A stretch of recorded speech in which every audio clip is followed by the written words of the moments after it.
Uplift Education Sri Lanka வழங்கும் பல்கலைக்கழக அனுமதிக்கான online application காணொளி தொடருக்கு உங்களை அன்புடன் வரவேற்கின்றோம். 2018ஆம் ஆண்டு கல்வி பொதுத்தராதர உயர்தர பரீட்சையை வெற்றிகரமாக முடிச்சிட்டு பெறுபேறுகளுக்காக பல்கலைக்கழகங்களை எதிர்பார்த்திருக்கிற மாணவர்களுக்கு இப்போ இருக்கக்கூடிய ஒரு மிகப்பெரிய தலையீடு தான் ஆன்லைன் அப்ளிகேஷனை ஃபில் பண்ணுறது. சாதாரணமாக பல்கலைக்கழக மானியங்கள் ஆணைக்குழுவால் வெளியிடப்படுற ஆன்லைன் அப்ளிகேஷன் ஃபில் பண்ணுற கைட் புக் இருக்கும். அதை வாசித்து கொண்டே ஆன்லைன் அப்ளிகேஷன் ஃபில் பண்ணப்பட வேண்டியிருக்கிறதுனால மாணவர்கள் ஒவ்வொரு வருடமும் இதை ஒரு சவாலாகவே கண்டு கொண்டிருக்கிறாங்க. அதனால் அப்லிஃப்ட் எஜுகேஷன் ஸ்ரீலங்கா இந்த ஆன்லைன் அப்ளிகேஷனை எப்படி அழகாக மிக இலகுவாக ஃபில் பண்ணி முடிக்கலாம் என்று சொல்கிற ஒரு வீடியோ டியூட்டோரியலை இன்றைக்கு உங்கள் முன்னால் கொண்டு வந்து வைக்கிது. இந்த ஆன்லைன் அப்ளிகேஷனை ஃபில் பண்ணுறதுக்கு முதல்ல நீங்கள் 3 முக்கியமான விடயங்களை செஞ்சுருக்கணும். இந்த 3 முக்கியமான டாக்குமெண்ட்ஸ் உங்களோட கையில் இருந்ததுண்டா நாங்கள் ஆன்லைன் அப்ளிகேஷன் ஃபில் பண்ணுறதுக்கான அனைத்து விடயங்களையும் தயார் நிலையில் வைத்தவர்களாகிறோம். அதில் முதலாவது தான் 2018ஆம் ஆண்டு காப்போத்தா உயர்தர பரீட்சைக்காக நீங்கள் பயன்படுத்திய உங்களது தேசிய அடையாள அட்டை, நேஷனல் ஐடென்டிட்டி கார்டு. அதில் 2 பக்கமும் ஸ்கேன் செய்யப்பட்ட நிலைமையில் சாஃப்ட் காப்பியாக அந்த என்ஐசி உங்கள்கிட்ட இருக்கணும். என்ஐசி பாதிக்காமல் உறுதிப்படுத்தப்பட்ட ஒரு படத்தை பரீட்சைக்கு நீங்கள் கொண்டு போயிருந்தீங்கன்னா அந்த படமும் உறுதி செய்யப்பட்ட அந்த உறுதி ஓலை, சத்திய ஓலையும் உங்களோட கையில் சாஃப்ட் காப்பியாக இருக்கணும். 2வதாக உங்களுக்கு தேவைப்படுறது மின்னஞ்சல் முகவரி, இமெயில் அட்ரஸ். உங்களுக்குன்னு சொல்லி ஒரு இமெயில் அட்ரஸ் உங்களோட கையில் இப்போ இல்லைன்றால் உடனடியாக நீங்கள் இமெயில் சர்வர்ஸுக்கு சென்று உங்களுக்கென்று ஒரு இமெயில் அட்ரஸை நீங்கள் உருவாக்கி கொள்ளலாம். 3வதாக ஒரு கையடக்க தொலைபேசி இலக்கம் தேவைப்படும். அது உங்களதாகவும் இருக்கலாம், உங்களது தாய் தந்தையர் அல்லது பாதுகாவலருடையதாக இருக்கலாம். இது பாதிக்கக்கூடிய ஒரு தொலைபேசி இலக்கமாக இருக்க வேண்டும். இந்த 3 டாக்குமெண்ட்ஸும் கையில் இருந்துச்சுன்னா நாங்கள் ஆன்லைன் அப்ளிகேஷன் ஃபில் பண்ணுறதுக்கு தயார். ஆன்லைன் அப்ளிகேஷன் ஃபில் பண்ணுறது எப்படின்னு சொல்லி அடுத்ததாக பார்க்கலாம். முதலாவதாக நாங்கள் எங்களோட வெப் ப்ரௌசரில் www.ugc.ac.lk என்ற அந்த இணையதள முகவரிக்கு போகிறோம். இது பல்கலைக்கழக மானியங்கள் ஆணைக்குழுவினுடையது. அந்த பேஜில் online application for university admission for the academic year 2018-19 என்று சொல்கிற அந்த லிங்கை நாங்கள் கிளிக் பண்ணுறோம். கிளிக் பண்ணின உடனே உள்ளே போய் ரெஜிஸ்ட்ரேஷன், லாகின் என்று சொல்லி 2 ஆப்ஷன்ஸ் இருக்கும். முதலாவது முறை நாங்கள் இந்த பேஜுக்கு வரதுனால ரெஜிஸ்ட்ரேஷன் ஆப்ஷனை கிளிக் பண்ணுறோம். அதில் NIC number, NIC number, NIC date of issue, எங்களோட கல்வி பொதுத்தராதர உயர்தர பரீட்சைக்கான இண்டெக்ஸ் நம்பர், அதில் பாதிக்கப்பட்ட அடையாள அட்டை இலக்கம், அந்த அடையாள அட்டை இலக்கத்திட திகதிகள் போன்ற விடயங்கள் கேட்கப்பட்டிருக்கும். இதில் நாங்கள் என்ஐசி நம்பர் என்ற இடத்துல எங்களோட என்ஐசி நம்பரை டைப் பண்ணி என்ஐசி நம்பர் என்ற இடத்துல எங்களோட என்ஐசி நம்பரை நாங்கள் திரும்ப டைப் பண்ணுறோம். என்ஐசி டேட் ஆஃப் இஷ்யூவில் அந்த என்ஐசி வழங்கப்பட்ட திகதியை நாங்கள் குறிப்பிடுறோம். அதுக்கு கீழால் இண்டெக்ஸ் நம்பர் என்று சொல்கிற அந்த பாக்ஸில் எங்களோட இண்டெக்ஸ் நம்பர், அனுமதி இலக்கத்தை நாங்கள் குறிப்பிடுறோம்.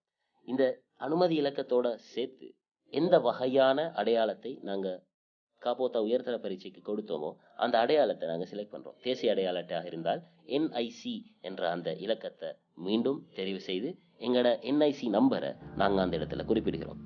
அந்த அடையாள அட்டை வழங்கப்பட்ட திகதியை date of issue of ID used at G.C.E என்று சொல்கிற அந்த இடத்துல நாங்கள் கொடுத்துட்டு நெக்ஸ்ட் கொடுத்து அடுத்த பேஜுக்கு நாங்கள் போகிறோம்.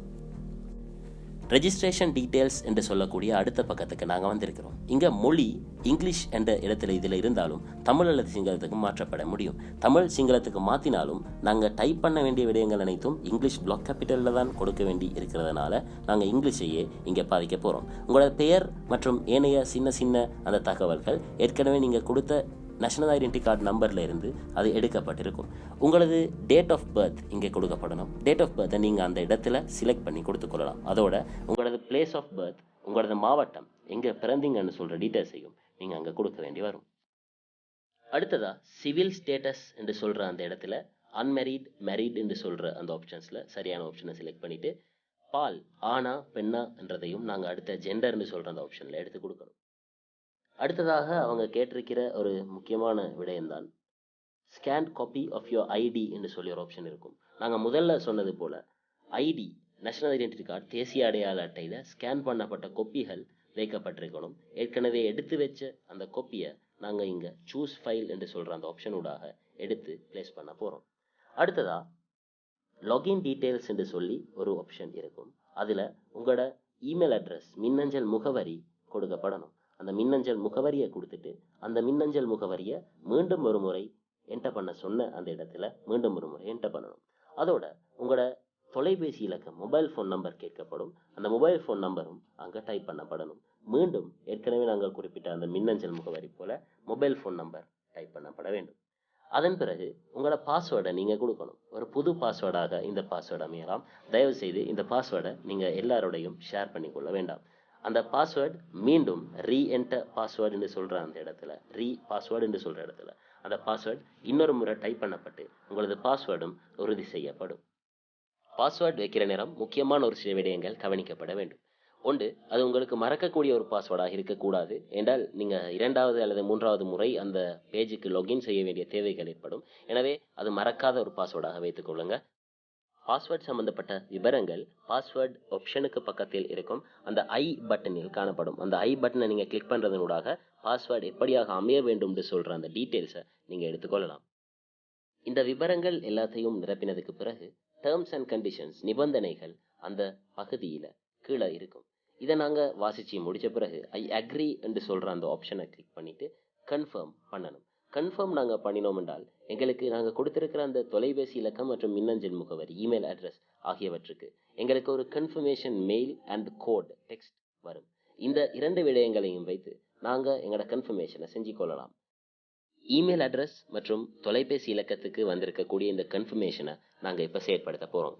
இமெயில் அட்ரஸை எடுத்துக்கொண்டோம் என்றால் அதில் இருக்கக்கூடிய அந்த யூசர் ஐடி என்று சொல்கிற எங்களோட என்ஐசி இலக்கத்தை காப்பி பண்ணிக்கொண்டு அதில் இருக்கக்கூடிய please click here to verify your அக்கௌண்ட்னு சொல்கிற அந்த லிங்க்கை நாங்கள் கிளிக் பண்ண போகிறோம்.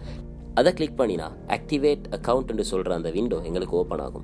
இதில் யூசர் ஐடி என்ற இடத்துல நாங்கள் ஏற்கனவே காப்பி பண்ணின அந்த யூசர் ஐடி, அதாவது எங்களது தேசிய அடையாள அட்டை இலக்கத்தையும் எஸ்எம்எஸ் கோட் என்று சொல்கிற அந்த இடத்துல எங்களுக்கு எஸ்எம்எஸில் வந்திருக்கக்கூடிய ஏற்கனவே கொடுத்த அந்த கைத்தொலைபேசிக்கு வந்திருக்கக்கூடிய எஸ்எம்எஸ் கோடையும் நாங்கள் டைப் பண்ண வேணும்.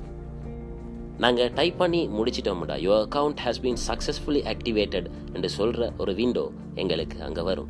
அந்த இடத்துல லாகின் என்று சொல்லி இருக்கிற அந்த ஆப்ஷனில் நாங்கள் கிளிக் பண்ணி எங்களோட யூசர் ஐடியை நாங்கள் டைப் பண்ணி ஏற்கனவே கொடுத்த அந்த ஐடியை நாங்கள் டைப் பண்ணி ஏற்கனவே நாங்கள் கொடுத்த அந்த பாஸ்வேர்டையும் நாங்கள் டைப் பண்ணணும். ஏதாவது தகவல்கள் எங்களுக்கு தேவைப்பட்டால் அந்த பெட்டிகளுக்கு பக்கத்தில் இருக்கக்கூடிய ஐ எழுத்துக்களில் கிளிக் பண்ணுறதுனூடாக அதற்குண்டான தகவல்களை நாங்கள் தெரிஞ்சுக்கொள்ளலாம். இதெல்லாத்தையும் செஞ்சுட்டு பாஸ்வேர்டையும் நாங்கள் அங்கே என்டர் பண்ணினதன் பிறகு லாகின் என்று சொல்கிற அந்த பட்டனை நாங்கள் கிளிக் பண்ண போகிறோம். லாகின் என்று சொல்கிற இந்த பட்டனை நாங்கள் அமர்த்துவதனூடாக இந்த ரெஜிஸ்ட்ரேஷன் ப்ரோசஸை முடிக்கிறோம். அடுத்ததாக நாங்கள் பார்க்க இருக்கிறது பர்சனல் டீட்டெயில்ஸ் ஃபில் பண்ணுறது சம்பந்தமாக. அடுத்த வீடியோவில் நாங்கள் சந்தித்து இந்த விடயங்களை கதைக்கலாம்.